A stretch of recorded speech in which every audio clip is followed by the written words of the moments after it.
Have you ever ran across getting an E-14 pressure too high error code on your Velocity pressure fryer?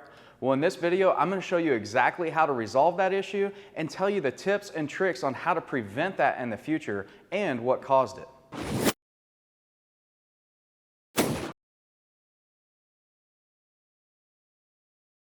So after we get that error code on our front control panel here, we want to make sure that we give it adequate time to cool down before we try to remedy this situation.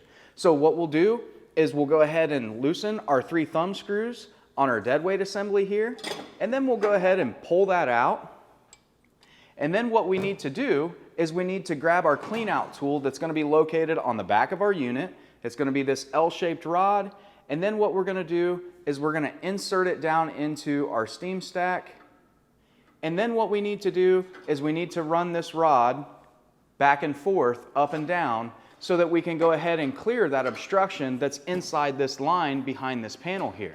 So after we've done that, that should go ahead and solve our E-14 problem. We can go ahead and put our deadweight assembly back on, lining our screws up, and make sure that this gasket stays in place when we do so.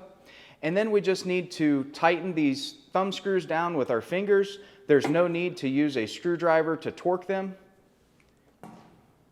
And then after we get that tight, we can proceed with running another cook cycle to test and see if that solved our E-14 pressure too high problem. Now let's talk a little bit about what can cause that problem to begin with. You'll notice here on the inside of our fry pot, we have these 2 lines here at the back. So oil level is going to be critical in making sure that our oil level is not above this line here when we're starting to cook.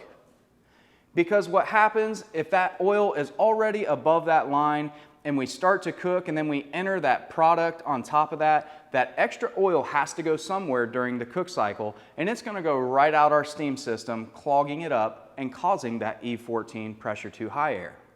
Something else that contributes to that problem is going to be oil quality. Oil quality is important, so we want to make sure we're changing our oil out regularly and making sure that it doesn't get too old. Once the oil gets to a certain life, it becomes very foamy during the cook cycle, so we need to be careful and make sure that our oil is not getting too old past its life expectancy.